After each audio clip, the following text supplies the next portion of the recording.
Recording. So today we have with us Rosna Paul from the University of Technology in Graz, Austria. She's doing her PhD there. So please go ahead, Rosna. Can you see my screen? Yes, perfect.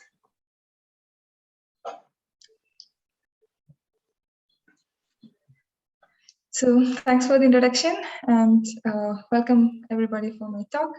Today I would like to discuss a few results on perfect matching with crossings. This is a joint work with Oswin Aichholzer, Fabila-Monroy, Philipp Kindermann, Irene Parada, Daniel Perz, and Patrick Schnider. First, let me introduce the setting.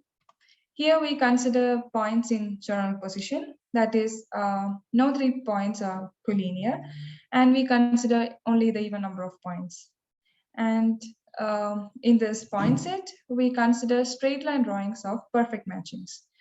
And I think everybody knows about what a perfect matching is. Here, I'm considering the drawings of perfect matchings by straight lines.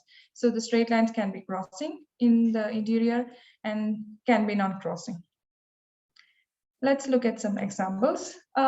Suppose we have a point set, and this is a perfect matching with 3 crossings. And this is not the only perfect matching with 3 crossings. It can have more than 1 perfect matching with 3 crossings. For example, this is another perfect matching with 3 crossings. And this shows that the point set can have a different perfect matching with fixed number of crossings. But at the same time, there can be different number of crossings. For example, this is another perfect matching on the same point set with 13 crossings.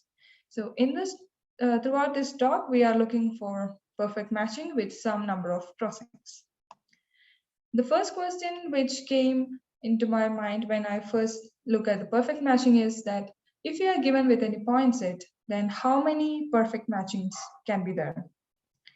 So this is an easy calculation.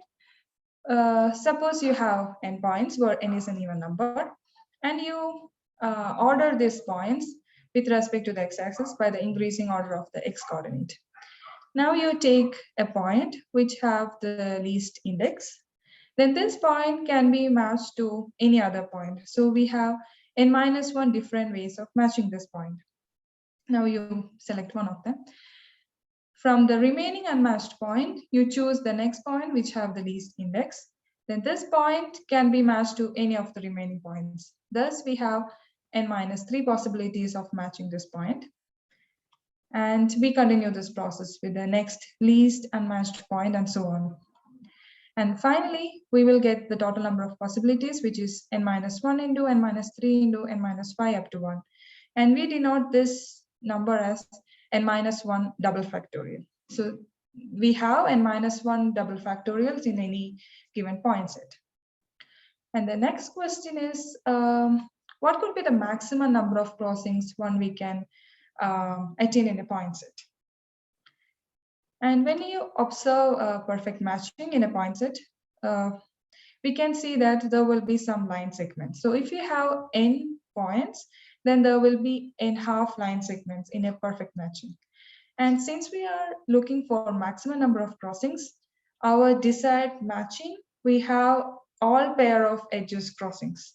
So the number of crossings in an n point set will be at most n by 2 by 2. That is n by 2 choose 2 crossings. So this is the maximum number of crossings we can obtain in a point set. And in such crossings, we sometimes refer in the literature as perfect cross matchings. So in the area of the perfect matchings, the major questions we ask is that whether there exists any perfect matching with this kind of crossings, with some fixed number of crossings. If so, then how many of them exist? And since it is very difficult to count the number of perfect matchings in each different point set, we sometimes ask which point set maximize the number of perfect matching with the given crossings and which point sets minimizes it. One of the well-studied class of perfect matching is the perfect matching with no crossings. That is the plain perfect matchings. So this is an example of a perfect matching without any crossings. And you can see here that a lot of graph theorists has already working on this area. And we also have some results regarding the plain perfect matchings. And it is shown that the point sets in convex position minimizes the number of plane perfect matchings. And this number is given by the Catalan number. And this also shows that if you given any point set, we can always find a perfect matching, the plane perfect matching. And the number of plane perfect matchings is minimized by the convex position that is shown by this result. And if you consider general point set, then this Catalan number also serves as a lower bound. However, not much is known about the number or the existence of perfect matching with fixed number of crossings. When I searched in the literature, I found very few results. One result is concerning on the point set. So they studied about the distribution of crossings over all perfect matchings. And while considering general point sets, Bach and Solimossi give a characterization of point set that admits these maximum number of crossings. I will come to this point later. So since there is not much results available with the perfect matchings that admitting crossings, we decided to look at some point sets, small point sets, and look at all the different perfect matchings with k crossings. So this is the table we obtained from our computation. We compute it for n equal to 6, 8, and 10 points. And k represents the number of crossings. It varies from 0 to the maximum. And min represents the minimum number of perfect matching you can see in all point sets. And con represents the number of perfect matchings with these k crossings in the convex position. And max represents the maximum number of perfect matching with k crossings you can obtain. And if you observe this table, you can see that for some values of k, this min is non-zero. That is, for some values of k, we can always draw a perfect matching with these k crossings. But for some other values of k, this min is 0, which means that there exist some point sets which does not have a perfect matching with these many crossings. So first aim was to see for which values of k does min is non-zero and which values of k does the min will be 0. So before going to our results, I would like to draw your attention to the fact 1, which says that for any k less than or equal to 3, every 10-point set admits a perfect matching with k crossings. That is, the minimum is non-zero for k varies from 0 to 3 for n equal to 10 points. So we use this fact several times in our proof. Now let's move to our theorem. So our first theorem says that if we have a sufficiently large point set, and if you take any k between these two values, then there always exists a perfect matching with this k crossings. That is, the minimum value is non-zero. But to prove this theorem, we need some proposition and lemma. So first we will see these propositions and lemma. The first proposition says that for a sufficiently large value of n, every point set p of n points admits a perfect matching with at least 1 by 64 n square crossings. So in a bigger point set, we can always draw a perfect matching with at least 1 by 64 n square crossings. So this proof is a probabilistic argument. For that, I take a point set S of size n. Here, I consider n is even. So if n is odd, you just remove one point. That is our point set S. And in this point set S, I consider a straight line drawing of Kn. And from this straight line drawing of Kn, I choose a matching uniformly random from all the perfect matchings in Kn. And for some t, so here t represents 4 points in our point set S. For this t, I am defining a random variable xt, and xt is 1 if this 4 point produces a crossing in our matching and 0 otherwise. And you can see that if you have points in non-convex position, that is 3 points like in a triangle and 1 point inside, then it will never give crossings. So for finding the expectation of this random variable, we only have to consider those points which are in convex position. For that, I consider C as the collection of 4 points of S which are in convex position. Now, we can say that the expectation of xt is same as the probability that our matching contains only this crossing edges as the endpoint of t. And this is given by 1 divided by n minus 1 into n minus 3. This is the number of matchings you will, number of crossing edges you will get with 4 points. And this is this probability we already have. Now I consider another variable x. Here the x denotes the number of pairs of edges that cross, which means that x is also representing the crossing number in the matching M. Now the expectation of x is same as the summation of t belongs to cxt, because each xt has value 1 only if it has a crossing. Now, by the linearity of expectation, we will get summation of expectation of xt. We know what is the value of it. So it is the number of elements in C times the expectation of xt. Now we have to find how many points are in C, but this value, this number of C, can be lower bounded by the number of crossings. So there is a result which says that the crossing number of kn by the n choose 4, and the limit we represents by the crossing constant. And this crossing constant is lower bounded by 0.379972. So we can replace the cardinality of C by this value, and which gives you that expectation of x is greater than or equal to n squared by 64. That is, the expected number of crossings in our matching is greater than n squared by 64, which implies that we can always find a perfect matching with at least n squared by 64 crossings. So this is our proposition, and we use this proposition to prove our next lemma. Now, let's go to the first lemma. This lemma says that if you have a point set with n points, and if you already have a matching with this little m crossings, then for any k between 0 and m, you can always find another matching m dash in P with whose crossing number is between k minus n plus 3 and k. Here, this CR of m dash represents the crossing number of m dash. So this means that if you already have a perfect matching with some crossings, you can, from this, you can generate another perfect matching with a different number of crossings, and whose crossings can be bounded by these numbers. So as a proof, let's consider any endpoint set. And here I order the points from top to bottom for P0, P1 up to Pn minus 1. And I consider M0 as my first matching M with little m crossings. And in our matching, I first take our first point, P0, and I see which point is get mapped to P0. In this case, it is Q0.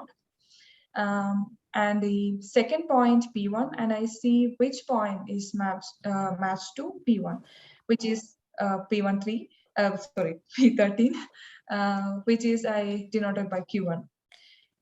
Now I remove these two edges and add new edges as P1, P0 and Q1, Q0.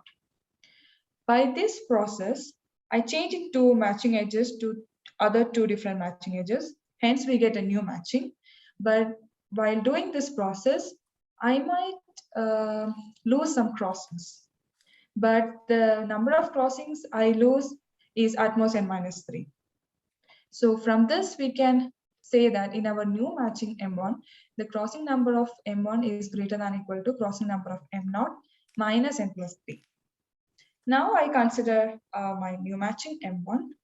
And now I take the next 2 points, that is P2 and P3. and I determine what are the matched points, and I do the same process. I remove those edges and add new edges. And thus I get the another matching, which is I call M2. And we can also found what is the crossing number of M2 with respect to the crossing number of M1. And through this process, we can see that the new edges, for example, here for M2, we changed the P2 and P3. Then for all the points above P2 and P3, we will have a plain matching, so the matching without crossings. So we only have to consider crossings in the bottom part. Now I go on. For example, if I'm in some matching MI, I choose the points P2I and P2I plus 1 and the corresponding matched points. I change that edges and I get MI plus 1. And all this process, the points lying above this P2I, P2I plus 1 will be a plain matching. And we doing this process by 2 steps, 2 points each. So after some stage, we will end up in a plain matching.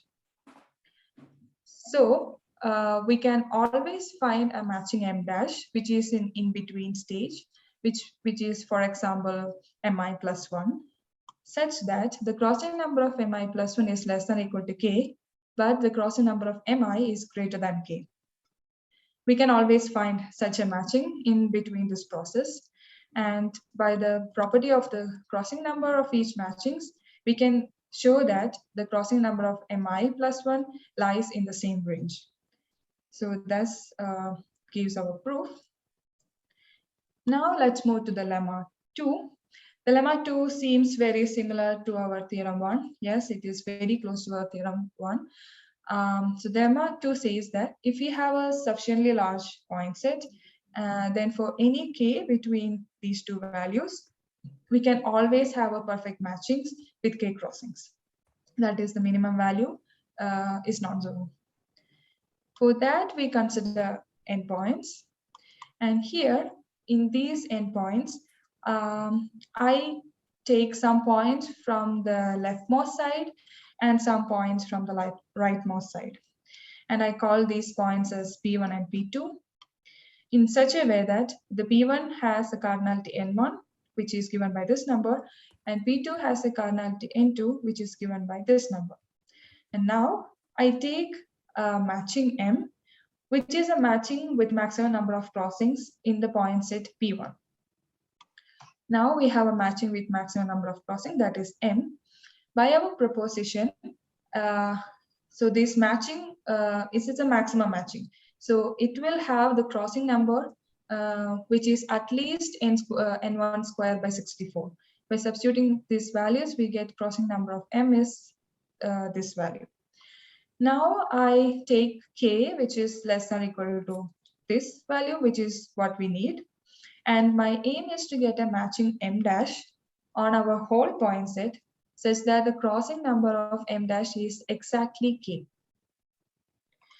Now by lemma 1, since we already have a matching with some crossings, we can always find another matching in the same point set, such that whose crossing numbers varies between these two values. But we are actually wanting a matching which exactly k crossings. But here we don't know whether we have k crossing. It can be less than k. So which means that we might miss some crossings in our matching M1 dash. So we might at most the difference of these crossings, which we denoted by L. And to get that missing crossings, we consider our second point set, that is P2. For the P2, we divide the point set into disjoint groups of 10 points. And by our fact 1, we can always choose a perfect matching on these each of these point sets with 0 to 3 crossings. By cleverly choosing each matching from each of the 10 point set, we can always find a perfect matching M2 dash with at least 0 crossing and at most 3 of 1 by 13 n crossings. And next we can show that, this 3 by 1 by 13 n, that is the maximum number of matchings we can get, that is greater than or equal to L. which means that in our point P2, by cleverly choosing each matching from this 10-point set, we can find a total matching which has exactly L crossings.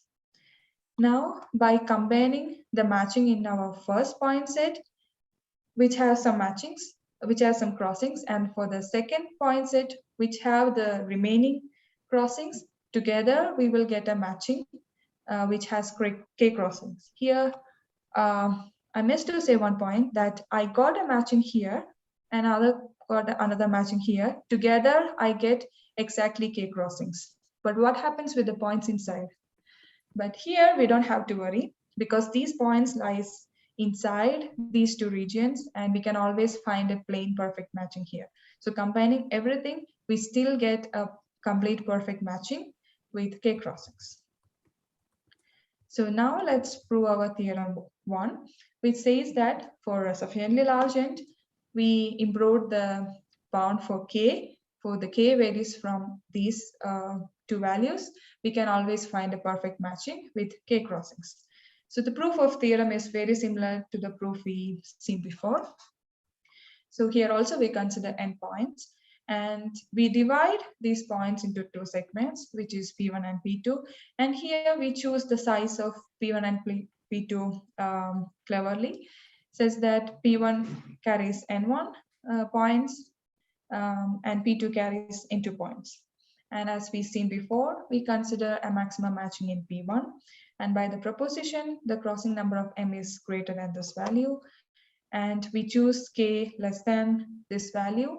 And our aim is to get a matching M dash on our point sets such that the crossing number of M dash is exactly K. Now we again use the lemma 1, which says that in our first point set, we will get a matching with number of crossings varying with these two numbers.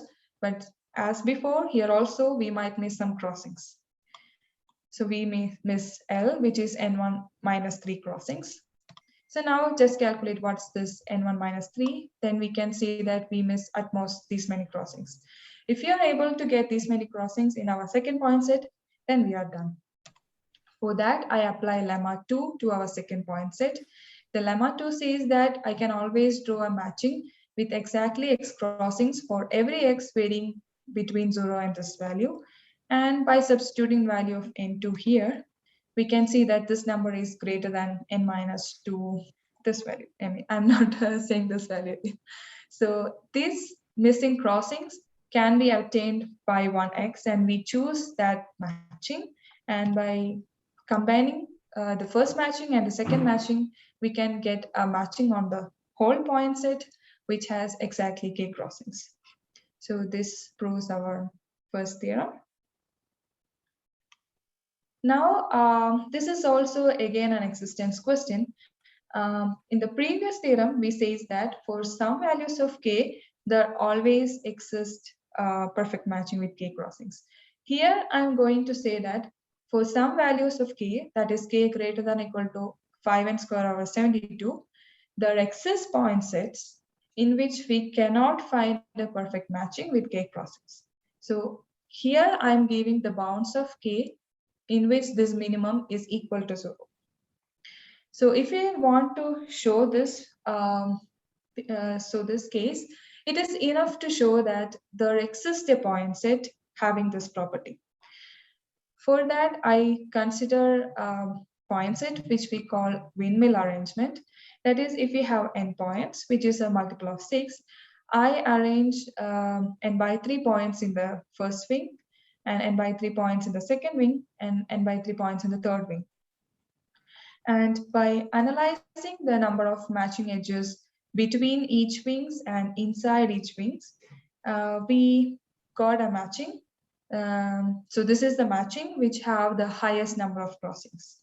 And we count the number of crossings in this matching, and we got that the number of matchings, the number of crossings in this matchings is less than 5n square over 72. So this windmill arrangement cannot have a perfect matching with more than 5n square over 72 crossings. So this is an example. This is a proof of this theorem because we just need a point set which having these conditions. Now I would like to draw your attention again back to our table. So this is not a table, but this is a graphical representation of our table for n equal to 10 points.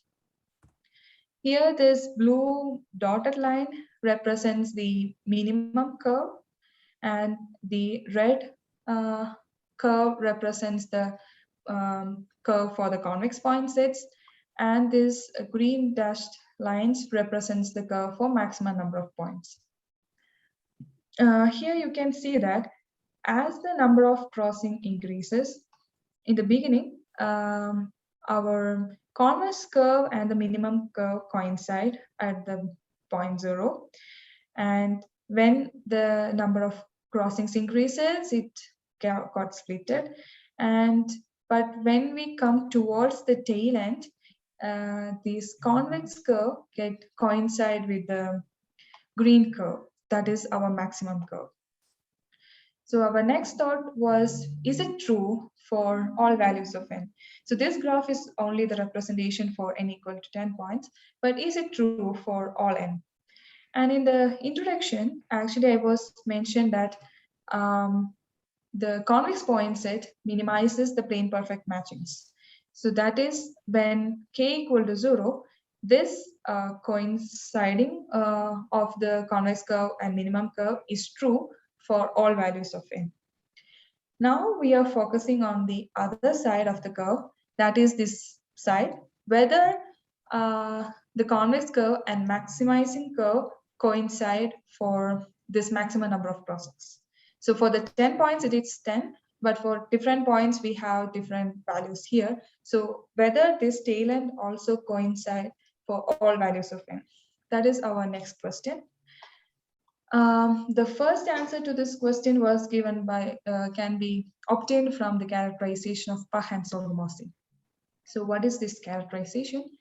This says that if you have an endpoint set P, then this point set admits a perfect matching with this maximum number of crossings, if and only if P has exactly n half halving edges. So halving edges are those edges whose the corresponding line divides the points into two halves. And while we're considering convex point set, we can see that the convex point set has exactly n half halving edges. This shows that the convex set admits at least one perfect matchings with this highest number of crossings.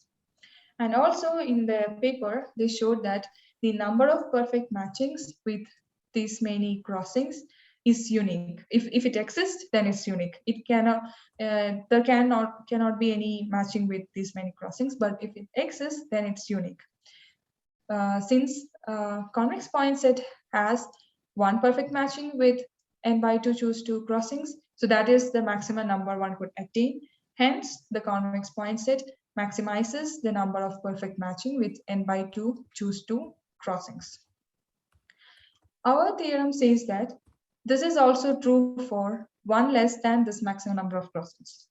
That is for n greater than or equal to 6, and we consider mu as n by 2 choose 2, which is the maximum number of crossings. So mu minus 1 represents the one less than the maximum number of crossings. And we show that the first part, the convex point set maximizes the number of mu minus perfect matching with mu minus 1 crossings. And not only the convex set, but all the endpoint set with exactly n half halving edges have this property. And if you're considering any endpoint set with more than n half halving edges, then the number of perfect matching with mu minus 1 crossings is at most 2. First, let's see an example. So this is a convex point set. So this is an example of a point set with exactly n half halving edges. And this is an example of a point set with more than n half halving edges. So in this point set, we can see there is 3 different perfect matching with 2 crossings. And that is what the number, which is 6 by 2, which is 3. And here you can see there is only 2 different perfect matching with 2 crossings. And another thing you can observe is that if we have a perfect matching with mu minus 1 crossing, so here we have only one pair of edges that is not crossing. All other pairs of edges are crossing. And if we look at that unique pair of edges that doesn't cross, in our case of exactly and half halving edges, these the non-crossing edges having their endpoints in convex position. But in the other case, if we look at those edges which are not crossing, their endpoints are in non-convex position. So which divides our proof into two cases. The first case, we consider those non-crossing edges whose endpoints are in convex position. The second case, whose endpoints are in non-convex position. Now first look at the case one. So here we consider two non-crossing edges which are in convex position. Then how the other edges look like. And we know that it's a perfect matching with mu minus one crossing. So we miss only one crossings. So other edges have to cross all the remaining edges. So other edges has to lie in some way like this blue or purple area. So I'm not saying that it should lie exactly in this area, but the other remaining edges will lie somewhere of this format. Now what we are doing is that in this matching, I replace these two black edges by a crossing edge. Now, since the remaining edges are already crossing each other and also this black two edges, the only missing crossing was between these two black edges, which we again given back. So we have the whole crossings, the maximum number of crossings. That is, in this matching, we have mu crossings. And we know that if we have mu crossings by the characterization of Pahan-Solimossi, the underlying point set has exactly and half halving edges.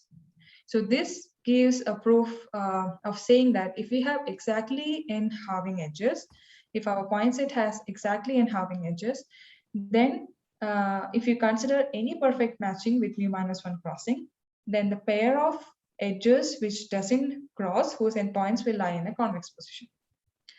So by this observation, it is easy to prove our result. That is, we take a point set which has exactly and half halving edges. We consider all perfect matching with mu minus one crossings.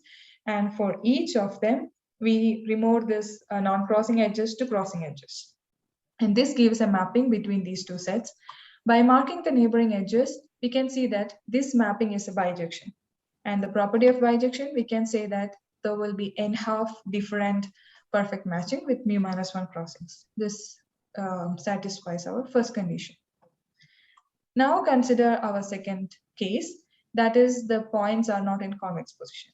So here the point who lies inside this convex cell we call the stabbing vertex. So in this case, also let's think about how the remaining edges will look like. And these remaining edges has to cross each other, and they also have to cross both of these black edges. So they should lie somewhere in this area of this pink or blue regions. Here also, note that I'm not saying that they should exactly lie in this region, but they should look similar to this region. And here you can see that if you consider these dotted lines, these lines will act as halving lines. Hence, the edge between black and this red point will be a halving edge. Also, this edge between this red and black point will also be a halving edge. And thus, this vertex, which we call the stabbing vertex, is incident to at least 3 halving edges.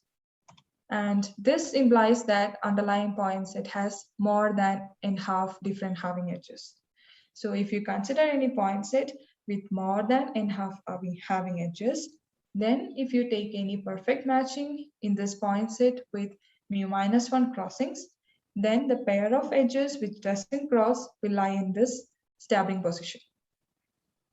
Then what we can do here in this case, we can show that if you consider different perfect matching with mu minus one crossings in these point sets, this stabbing vertex will remain same for all cases.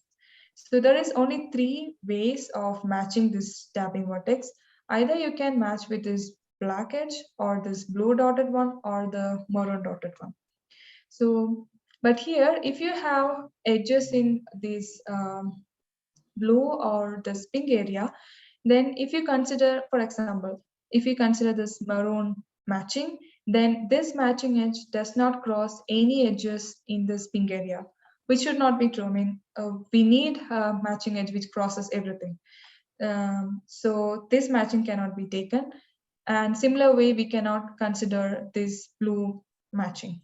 So the only possibility is to consider this black matching edges. Hence, in this case, we have only one perfect matching with mu-1 crossings. But if any of these regions are empty, then we have more possibilities. For example, if the blue region is empty, then we can consider this matching and also the black matching. So we can have 2 different matchings. And if the pink area is empty, you can have this maroon matching and the black matching. Here also we can have 2 matchings. So which shows that if you have a point set with more than enough halving edges, and we get only at most 2 crossings.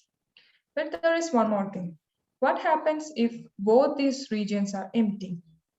If both of these regions are empty, which means that there is no points other than these 4 points, we can have all the 3 different matchings. So this blue will consider as a valid matching, maroon also considered as valid matching, and the black is also considered a valid matching. Now here in this case, we have 3 different perfect matching, but it doesn't contradict our results because we consider n greater than or equal to 6. So this proves our theorem. And this is the summary of the talk. We talked about some existence of perfect matching with k crossings, and then we looked at which point set maximizes certain perfect matches. Thank you for listening to my talk. And do you have any questions? If anybody has questions for Rosna?